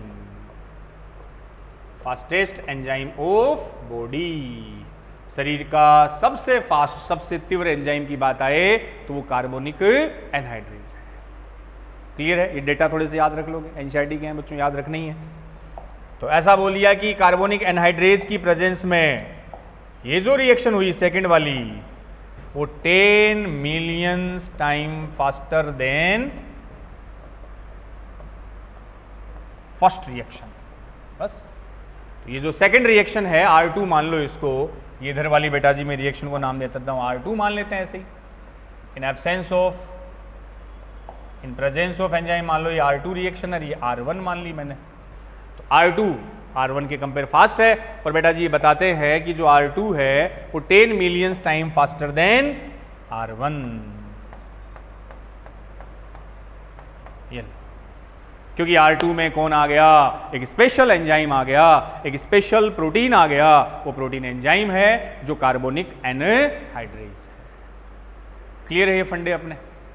अगले प्रॉपर्टी की बात करूँ, चलो तो ये 36 मिलियन 360 थोड़े से डेटा याद रख लियो, है ना। ये बेटा जी अपन ने अगली प्रॉपर्टी की बात की थी, इसमें बता दिया था कि जो एंजाइम है वो रेट ऑफ रिएक्शन को बढ़ाता है। कैसे बढ़ाता है, वो एक्टिवेशन एनर्जी को कम करके रिएक्शन की रेट को बढ़ा देगा। अब हमने एक सिंपल से एग्जांपल से आपको बता दिया कि एंजाइम के प्रेजेंस में वो रेट ऑफ रिएक्शन कितने गुना तक बढ़ गई बच्चों। चलिए अगली एक प्रॉपर्टी, जो एंजाइम होता है ना बच्चों, हमने बोल तो दिया कि भाई प्रोटीन है। अब प्रोटीन की भी कौन सी है, टर्शियरी स्ट्रक्चर ऑफ प्रोटीन। हाँ, अगला लिख लेना, जो एंजाइम है बेटा जी वो प्रोटीन की तृतीयक संरचना को समझाते हैं, प्रदर्शित करते हैं। तो enzyme is a tertiary structure of protein. और ये भी बोल देते हैं 3D structure of protein. Enzyme protein की 3D स्ट्रक्चर को भी एक्सप्लेन करते हैं, 3 डायमेंशनल। बायोमोलिक्यूल में जब प्रोटीन डिस्कस किया था तो वहां आपको बताई थी प्रोटीन की प्राइमरी स्ट्रक्चर। हाँ, एंजाइम की इनिशियली बता सकते हो आप, प्राइमरी स्ट्रक्चर याद आई बेटा जी, ऐसी एक लाइन बना के बता दी थी। एक एन टर्मिनल था, एक सी था, प्राइमरी स्ट्रक्चर स्ट्रेट लाइन। फिर आई थी एक सेकेंडरी हेलिकल, अल्फा हेलिक्स और बीटा प्लेटेड सीट बताई थी। टर्शियरी में आया था ना बेटा जी ये ग्लोबुलर ऐसी वोलन बॉल लाइक स्ट्रक्चर। और टर्शियरी से फिर बनी थी क्वाटनरी स्ट्रक्चर। ध्यान आया, प्राइमरी, सेकेंडरी, टर्शियरी और फिर कई पॉलीपेप्टाइड जुड़ के क्वाटनरी स्ट्रक्चर बनाते हैं। एंजाइम जो होते हैं, मोस्ट ऑफ एंजाइम वो कौन सी स्ट्रक्चर शो करेंगे, वो प्रोटीन की टर्शियरी स्ट्रक्चर को रिप्रेजेंट करते हैं, प्रोटीन की तृतीयक संरचना को। ग्लोब्यूलर होती है ये जो प्रोटीन की टर्शियरी स्ट्रक्चर है ना बेटा जी, ये गोलाकार है, ग्लोब्यूलर है। और वहां एक वर्ड दे रखा है वूलन बॉल लाइक स्ट्रक्चर। मैंने बता रखा आपको, बायोमोलिक्यूल जब अच्छे से पढ़ोगे प्रोटीन में, वूलन बॉल, ऊन के गोले जैसी स्ट्रक्चर, बिल्कुल गूंथा हुआ ऐसे आपस में, वूलन बॉल लाइक स्ट्रक्चर। और 3D structure of protein, 3 dimensional structure को भी बेटा जी हर साइड में होते हैं इसमें, दोनों एक्सिस के साथ साथ थर्ड तीसरे जेड एक्सिस में भी आपको ये वुलन बोल लाइक स्ट्रक्चर मिलेगी, ग्लोब्यूलर। तो ये प्रोटीन की 3D स्ट्रक्चर को एक्सप्लेन करता है एंजाइम, ये टर्शियरी स्ट्रक्चर ऑफ प्रोटीन होती है। अब बच्चों जो ये वुलन बोल लाइक मैंने बात की ना, ग्लोब्यूलर गोलाकार ऐसे, तो इसमें एक एक्टिव साइट वाला वर्ड भी समझा देता हूं मैं। ऐसे मान लो ऐसे प्रोटीन आपस में स्ट्रक्चर ऐसे घूमी हुई आपस में फोल्ड होते हैं, खूब सारे वलन होते हैं आपस में गूंथे हुए बेटा जी, दो टर्मिनल होते हैं एन और सी।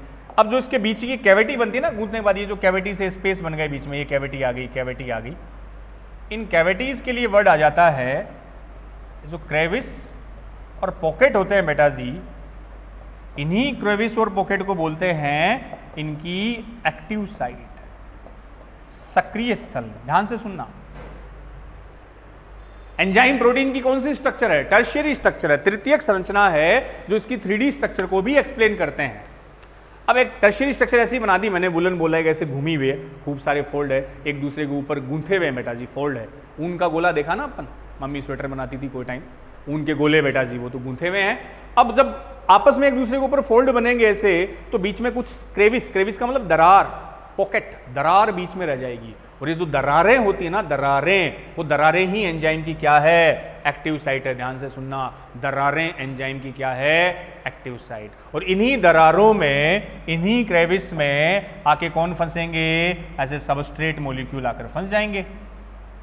ये लो, मैंने जो ग्रीन कलर से बनाया मान लो बेटा जी, ये क्या है? ये सबस्ट्रेट मॉलिक्यूल मान लीजिए। ग्रीन कलर में जो बनाया मैंने, ये क्या है? सबस्ट्रेट।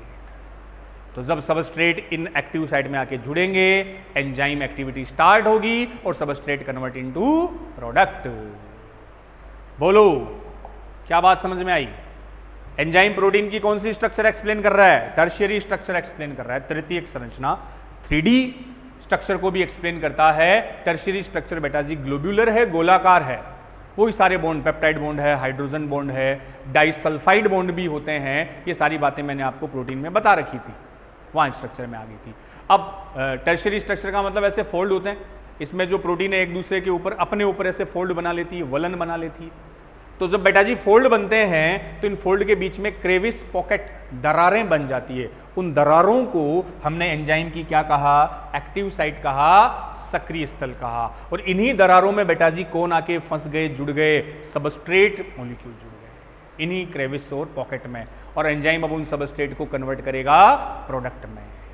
ठीक है, ये एक और इंपॉर्टेंट एंजाइम की प्रॉपर्टी कि वो प्रोटीन की कौन सी स्ट्रक्चर है? टर्शियरी है और 3D स्ट्रक्चर को एक्सप्लेन करता है।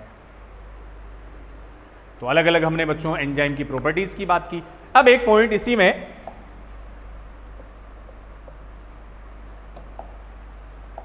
अगला बेटा जी एक पॉइंट आता है टाइप्स और structure of enzyme. Types oblique structure of enzyme, आज का लास्ट पॉइंट। 3 लेक्चर में मैं आपको एंजाइम कंप्लीट करवा दूंगा बेटा जी। फिर अपन हमेशा की तरह इसकी NCERT की रीडिंग लगाएंगे, फिर कुछ इंपॉर्टेंट प्रीवियस ईयर एग्जाम के क्वेश्चन भी आपको सोल्व कराऊंगा। बिल्कुल प्रॉपर तरीके से अपन चैप्टर को कवर करेंगे, कंप्लीट करेंगे। अब स्ट्रक्चर ऑफ एंजाइम और टाइप्स ऑफ एंजाइम बेटा जी, इस पर ओरिएंटेड नीट में बहुत क्वेश्चन बनते हैं। तो एंजाइम को अपन 2 कैटेगरी में डिवाइड करते हैं। एक तो सिंपल एंजाइम, लिखते चलो साथ साथ आप। एक बेटा जी कंपाउंड एंजाइम, और इसी को बोला जाता है होलो एंजाइम। संयुक्त एंजाइम और सिंपल एंजाइम। तो एंजाइम के 2 टाइप्स आ गए, सिंपल और दूसरा कौन सा आ गया? कंपाउंड। कंपाउंड को क्या कहा? Holo enzyme. सिंपल सरल, सिंपल तो बेटा जी सीधे से हैं, ये तो बने होते हैं ओनली प्रोटीन से, केवल प्रोटीन के बने होते हैं, जैसे पेप्सिन आ गया, ट्रिप्सिन आ गया, ये वाले एंजाइम।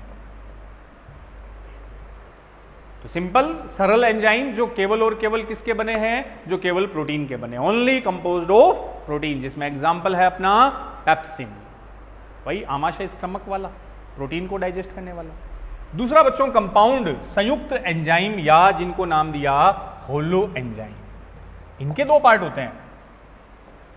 होलो कंपाउंड मतलब 2 अलग अलग चीजों से मिलकर बने हैं बच्चों, जिसमें एक पार्ट ले लो अपन होलो एंजाइम में, एक इसका प्रोटीन पार्ट होगा एक बेटा जी इसका नॉन प्रोटीन पार्ट होगा, प्रोटीन पार्ट और नॉन प्रोटीन पार्ट, ठीक है। तो सिंपल एंजाइम, दूसरा अपन ने बात किया कंपाउंड और होलो एंजाइम, कॉन्जुगेटेड पार्ट, संयुक्त पार्ट इसका। इसमें दो पार्ट है बच्चों, प्रोटीन भी है, प्रोटीन के साथ एक दूसरा पार्ट भी है जिसको नॉन प्रोटीन बोल दो।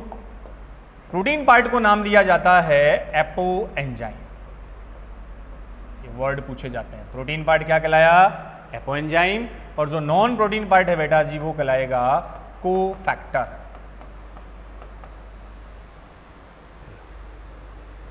तो जो होलो एंजाइम है वो दो अलग अलग पार्ट से मिलकर बना, protein part, non protein. Protein part को क्या कहा? Apo enzyme. नॉन प्रोटीन को मैंने क्या कहा बेटा जी? कोफैक्टर। तो इसको ऐसे भी लिख सकता हूं मैं, लिख सकता हूं क्या?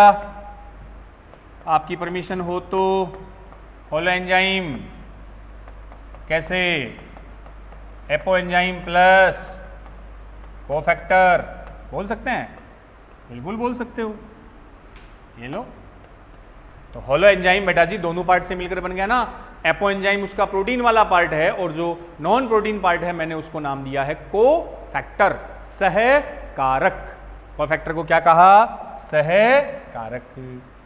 अभी जो कोफैक्टर है ना बेटा जी, ये तीन कैटेगरी के होते हैं, इनको लेंगे हम वन बाई वन। कोफैक्टर की ये तीन कैटेगरी अलग अलग। फर्स्ट कोफैक्टर बेटा जी कोई कोएंजाइम हो सकता है, कोफैक्टर मेटल आयंस हो सकते हैं, कोफैक्टर एक प्रोस्थेटिक ग्रुप भी हो सकता है। तीन वर्ड लिख लियो।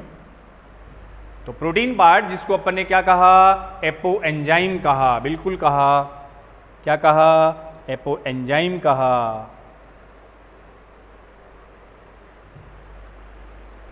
लिखो, देखे, फिर चलते हैं इसको आगे।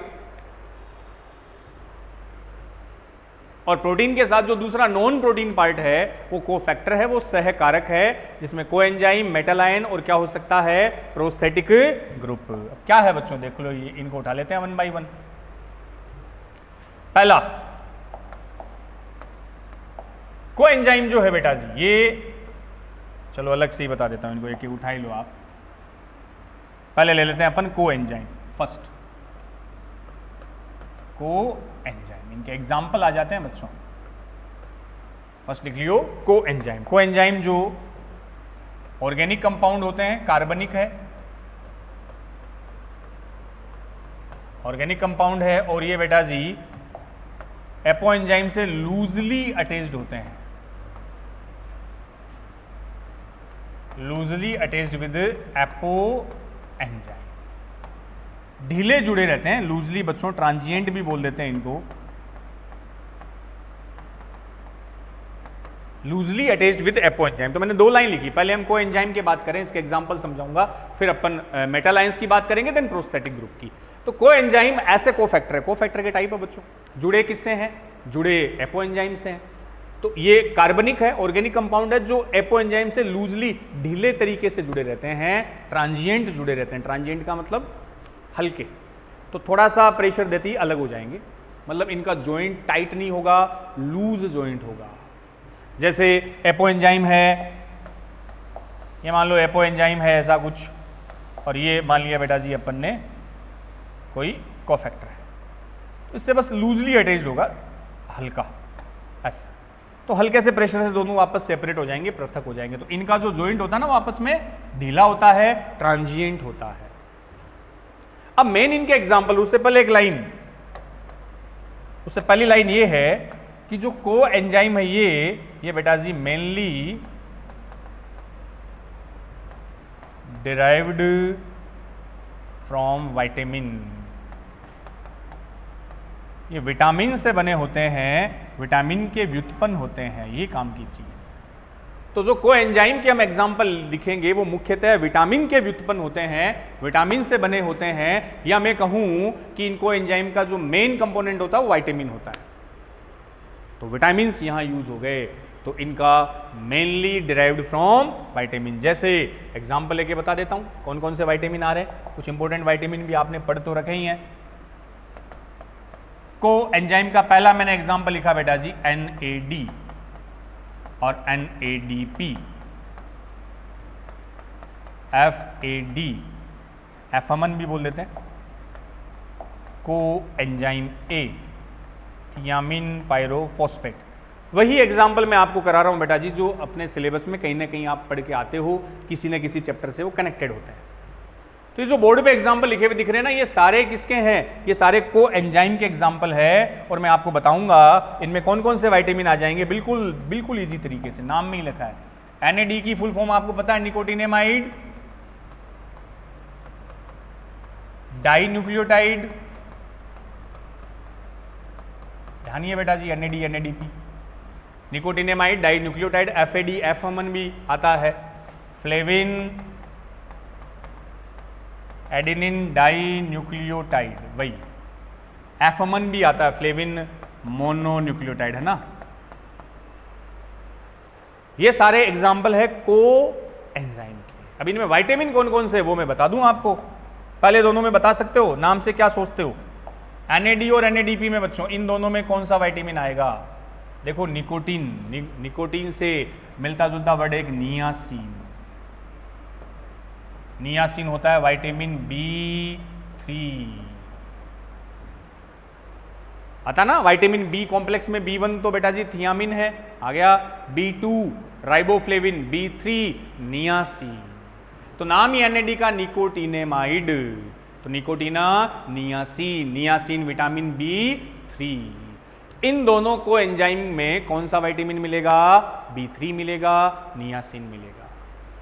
FAD एफअमन बच्चों इनमें देखो, इन दोनों में क्या आ रहा है? Flavin, flavin adenine di nucleotide, flavin, flavin से इनमें प्रेजेंट होगा विटामिन B2, और B2 का chemical name riboflavin.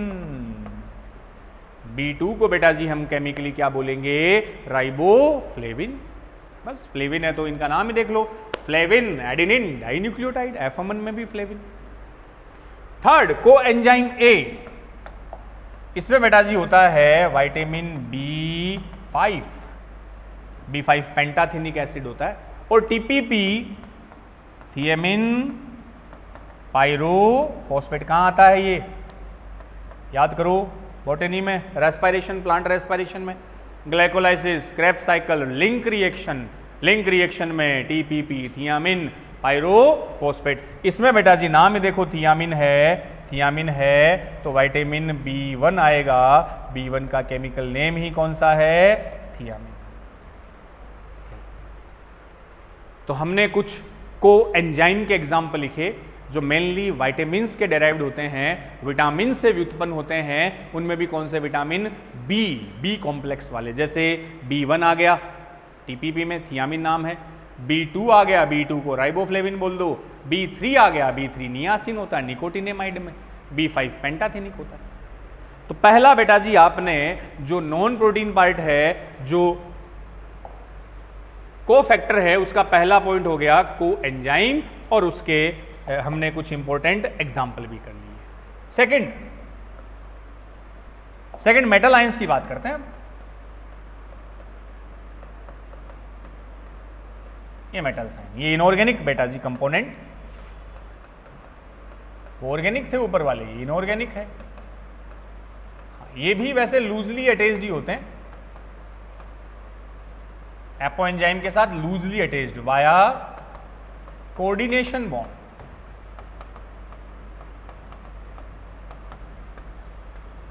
Coordination bond के थ्रू अटैच्ड होंगे, पूछ लिया जाता है एनसीईआरटी में, है लाइन। तो मेटल आयंस इनऑर्गेनिक कंपोनेंट है, उसी एपो एंजाइम के साथ ये भी लूजली ढीले तरीके से जुड़े रहते हैं, वाया कोऑर्डिनेशन बॉन्ड इनके बीच बच्चों होता है। और मेटल साइंस के मैं एग्जांपल आपको लिखा दूं, बिल्कुल यूज होते हैं आपके, कोऑर्डिनेशन बॉन्ड वाला ध्यान रख लियो। पहला एग्जांपल बेटा जी मैं लिख रहा हूं जिंक। जिंक एक मेटल आयन है, कौन कौन सा एंजाइम में मिलेगा? तो बेटा जी इधर तो मैंने ये मेटल आयन लिख दिए मान लो, इधर मैं नेम ऑफ एंजाइम का एक कॉलम बना देता हूं। तो जिंक जिंक आपको मिलेगा। जो बॉडी का फास्टेस्ट एंजाइम है बेटा जी कौन सा, अभी आया था, कार्बोनिक एनहाइड्रेज। कुछ मेन एंजाइम की बात हम करेंगे। तो कार्बोनिक एनहाइड्रेज में आपको कौन मिलेगा बेटा जी, जिंक मिलेगा। बहुत जगह ये वर्ड आता है। और एक और एग्जांपल लिखा रहा हूं, ये भी अपने सिलेबस में आता है बेटा जी, कार्बोक्सी पेप्टाइडेज, अल्कोहल डिहाइड्रोजिनेज। लेकिन ज़्यादा की रिक्वायरमेंट नहीं है बच्चों, जो सिलेबस में कनेक्टेड है और कहीं आप पढ़ते हो वही एंजाइम के एग्जाम्पल लाऊंगा बस। तो जिंक एक मेटल आयन है जो कौन से एंजाइम में आपको मिलेगा, कार्बोनिक एनहाइड्रेज। अभी जो पीछे आया था H2CO2 को रिएक्ट करके जिसने कार्बोनिक एसिड बनाया था, बॉडी का फास्टेस्ट एंजाइम कार्बोनिक। और उसी से मिलता जुलता वर्ड कार्बोक्सी पेप्टाइडेज। पेप्टाइडेज का मतलब बच्चों कौन से बॉन्ड को तोड़ेगा, पेप्टाइड बॉन्ड को।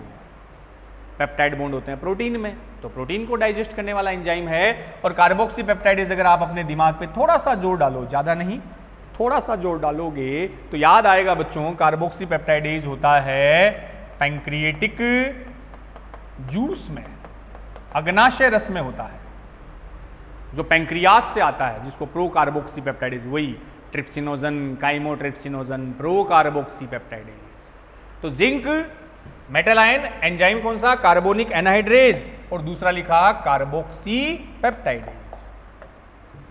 अगला लो, फेरस। ये बेटा जी प्रेजेंट होगा, एक सेकंड फास्टेस्ट एंजाइम होता है कैटेलेज। कैटेलेज ये फर्स्ट, तो कार्बोनिक एनहाइड्रेज है, कैटेलेज को बेटा जी बोला जाता है सेकंड फास्टेस्ट एंजाइम। हाँ, वो परऑक्साइड को H2O2 का ब्रेकडाउन करता है ना बच्चों, H2O2 का वाटर और ऑक्सीजन में ब्रेकडाउन करता है कैटेलेज। लार्जेस्ट एंजाइम भी इसको बोल दिया जाता है, सेकंड फास्टेस्ट एंजाइम, वैसे लार्जेस्ट एंजाइम। इसमें कौन, फेरस। थर्ड बेटा जी, फेरस के बाद मैंने लिखा कॉपर। कॉपर जो है वो मेटल आयन मिलेगा, एक एंजाइम है टायरोसिनेज, इसमें होता है कॉपर। टायरोसिनेज बच्चों ये भी मैंने जेनेटिक्स में आपको बताया है, एक मेटाबॉलिक रिएक्शन की बात करते हैं ना, फिनाइल एलानिन से बनता है टायरोसिन, टायरोसिन से बनता है एक पिगमेंट मेलानिन। अगर ध्यान नहीं हो तो एक छोटी सी रिएक्शन थी वहाँ, एफर्ट करते हैं क्या पता याद आ ही जाए, हालांकि चांस तो कम ही है, फिर भी बच्चों एक एमाइनो एसिड है आपका टायरोसिन, बहुत बार आया है वैसे।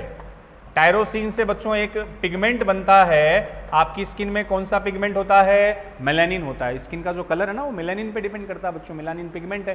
किससे बना, टायरोसिन एमाइनो एसिड से बना।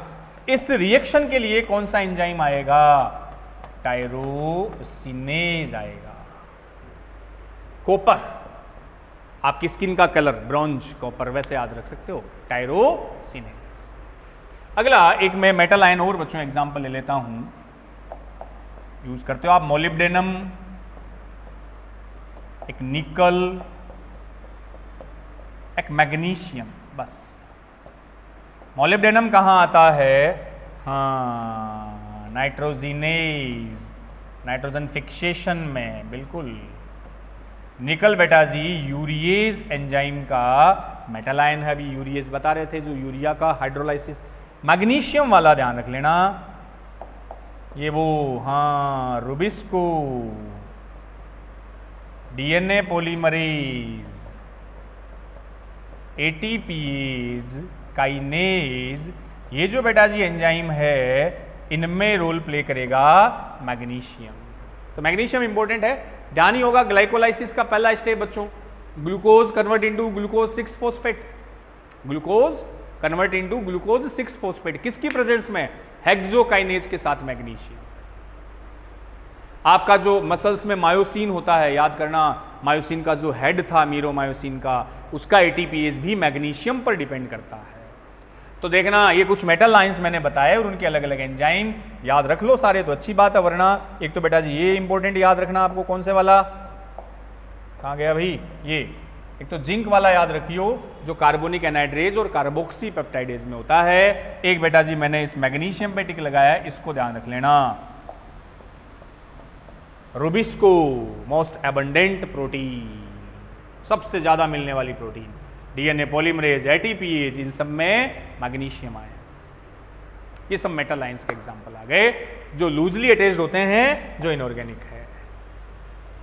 थर्ड बच्चों, कोफैक्टर में थर्ड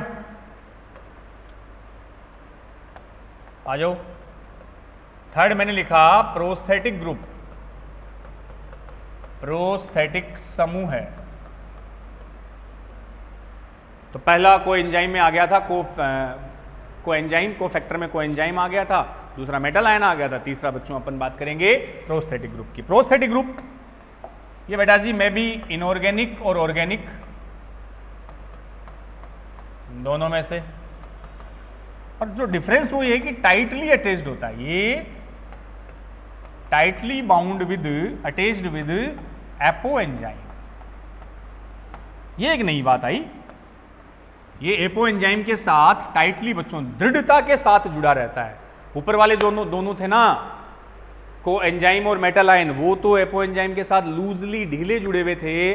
प्रोस्थेटिक ग्रुप ऐसा है जो एपो एंजाइम के साथ टाइटली बाउंड होता है, दृढ़ता के साथ जुड़ा रहता है। एग्जाम्पल देख लो, बिल्कुल ये भी आया हुआ, him. Him is a prosthetic group which found in peroxidase and catalase enzyme.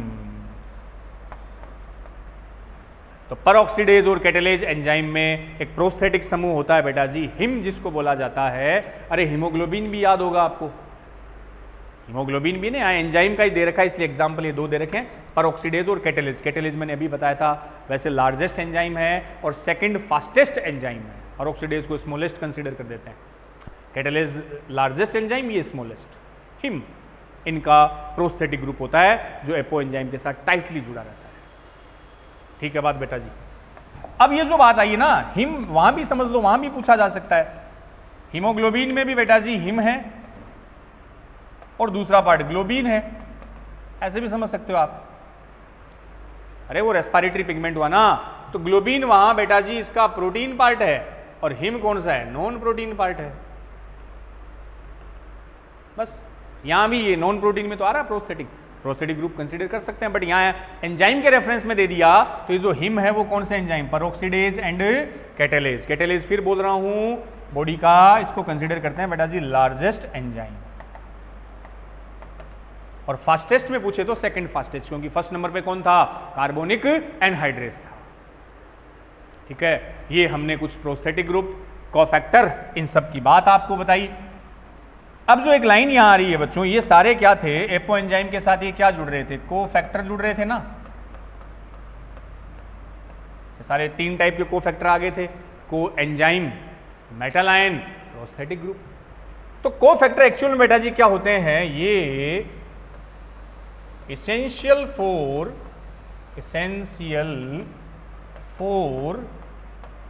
enzymatic activity, ये एंजाइमेटिक सक्रियता के लिए आवश्यक होते हैं, एंजाइमेटिक सक्रियता के लिए आवश्यक होते हैं कोफैक्टर। तो कहने का मतलब इनके बिना एंजाइम एक्टिव नहीं रहेगा बच्चों। भाई अपना जो एक कंपाउंड एंजाइम है जिसको आपने होलो एंजाइम बोला है, अभी बताया था कि जो होलो एंजाइम है उसके दोनों पार्ट है, उसमें एपो एंजाइम भी है और उसका एक कोफैक्टर भी है ना, दो पार्ट बताए थे। ये प्रोटीन पार्ट है, ये नॉन प्रोटीन पार्ट है। तो मतलब कोफैक्टर भी एंजाइम एक्टिविटी के लिए क्या है, एसेंशियल है, आवश्यक है। इसलिए एक एनसीईआरटी की लाइन आती है, क्या लाइन आती है, लाइन ही आती है बच्चों कि अगर कोफैक्टर को इफ रिमूव कर दिया जाए, अगर कोफैक्टर को एंजाइम से हटा दिया जाए तो लॉस्ट एंजाइमेटिक एक्टिविटी, तो एंजाइम की सक्रियता खत्म हो जाएगी, हट जाएगी। क्लियर है बात। क्या कहा कि जो कोफैक्टर है वो एंजाइमेटिक एक्टिविटी के लिए इसेंशियल है, आवश्यक है।